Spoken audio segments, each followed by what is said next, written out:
This is a suggestion for your OBS production. Actually, the recommended situation is you are using extended monitor, and in the monitor you can monitor that how it's recorded. But if you don't have a extended second screen monitor, you can composite your screen like this.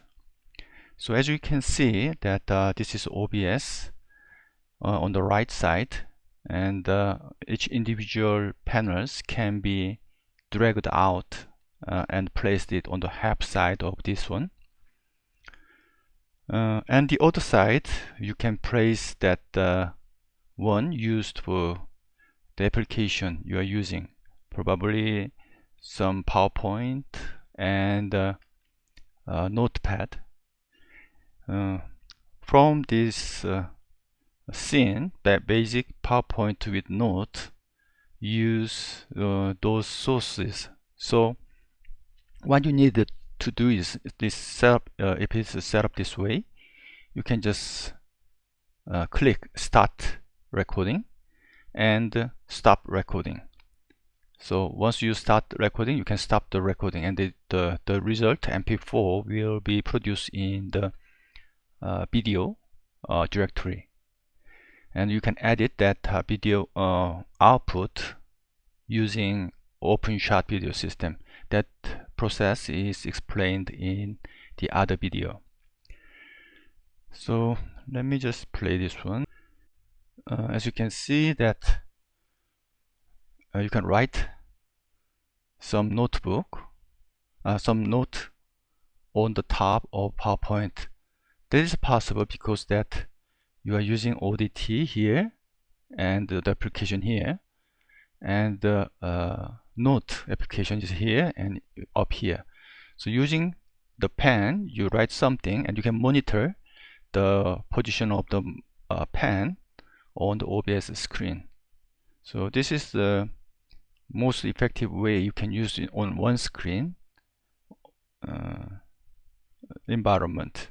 Otherwise, you can just separate this OBS application on the second screen, and that way it's easier.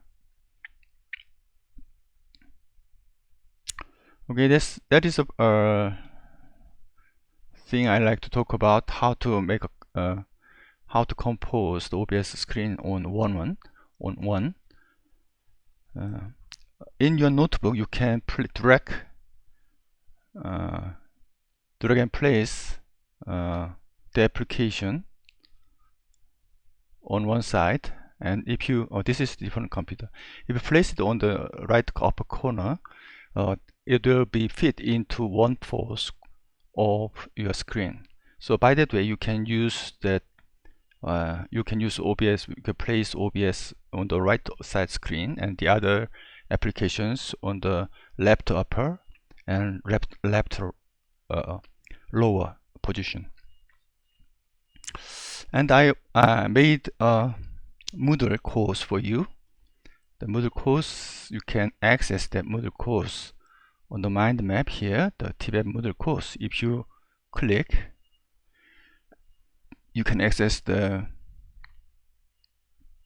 Moodle course I created for all of us. And I already registered you as a participant here.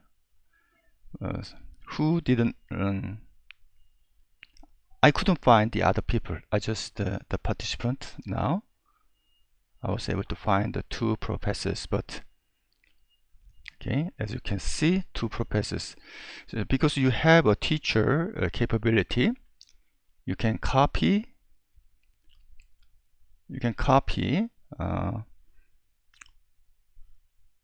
this course to your course. I think there is a way you can do that, like import. So in your course, probably you can import those activities like this. See, you can select this course and import these activities selectively into your own course, and that way you can save your time. And once you import it, you can make a copy. You know how to make a copy. So in here, if you like to make a copy, duplicate, you click here. No. Okay, here you can duplicate activity. Let me review the activities here. What I suggest to you is 3 activities. Actually 4 activities. One is forum. You know how to use forum. Here in the forum, I made some posts like a first week mission, things like this. And I put the video, YouTube video here. You can do it easily but anyway, you have the editing capability and you know how I embed this YouTube contents in here. And the second one is quiz. I included 2 quizzes, 2 questionnaires. This is the simplified simple calculation types. Whenever you create, the number of here is different. Change it, and this is a drag and drop. You can drag and drop the things. You can find the reference from my blog how to do it in detail. And other things like multiple questions and matching, those kind of are very easy to find. How to make the quizzes on Moodle, you can easily find it, how to do it by searching Moodle quiz type video on internet.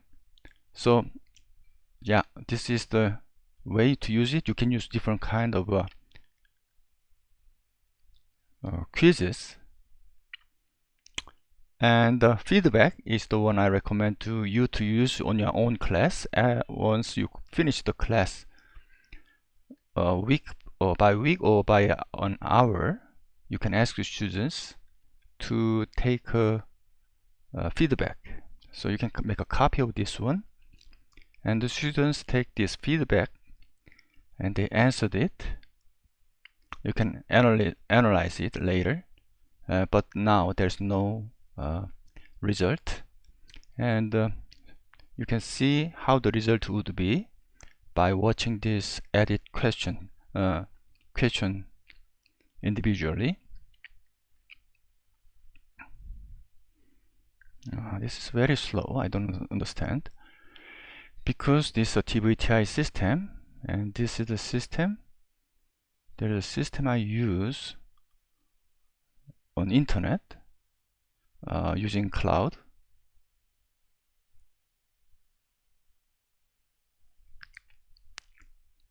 That is a whole lot faster. I don't understand why that happened. Okay, let me just try. This is what I use on the cloud. Probably the server is located in United States, and this is a whole lot faster, right?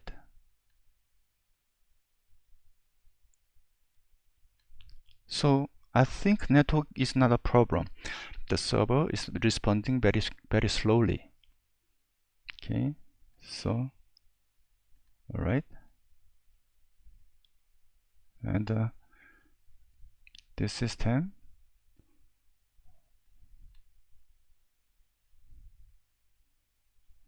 is very quick, right? But unfortunately, the TI server is very slow. Okay, you can imagine that how many % of the lecture the students can understand, and the voice of the instructors and speed of the lecture, pace lecture, and then yeah. So this simple question, but it really helps you to improve your course in a long run. So this is what I suggest you include as an activity. So the final one is the workshop. This workshop you can use this workshop Okay, try. Professor Kitty tried one. This workshop is something very similar to assignment. You can either use assignment or workshop, but workshop is very convenient because that you can, okay, actually you can edit the items here. It's very slow. Maybe I can do it on here. Okay.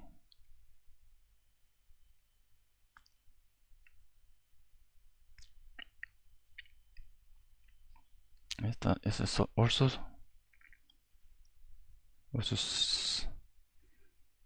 okay. I don't know. It's a very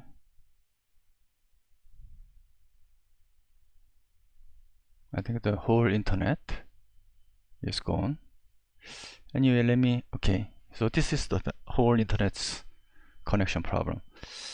Actually, the what good things about workshop is that you can specify due date 2 times.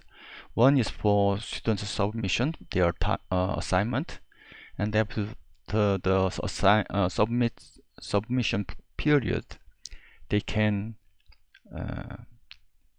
come again to the workshop and evaluate each other. So the amount of that assignment to evaluate, to peer review the students, is assigned automatically to each student. And of course, there is a final due date for evaluation, peer review evaluation. So you can alleviate from your burden of grading the assignment because students is doing it.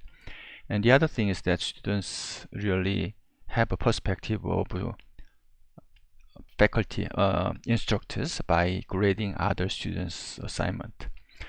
So those are the things I like to suggest. And because of the internet problem, I cannot explain further. Later I will supplement that about the restriction of accessing the activities. It is possible to restrict the activity accessing. So that is a function I use frequently. The main idea is that you can restrict to access a specific certain activities according to condition of other activities completion. So you assign how to finish the activities for completion, and only the one who completed the activities can access the other activities which has restriction condition. That is very convenient because that means that you can make activities for sequencing, or self-paced learning is possible using those kind of activity completion and restriction. That will be, you can find that information on internet. Anyway, I'll try to make that function myself, or I will provide you a more appropriate further information for that.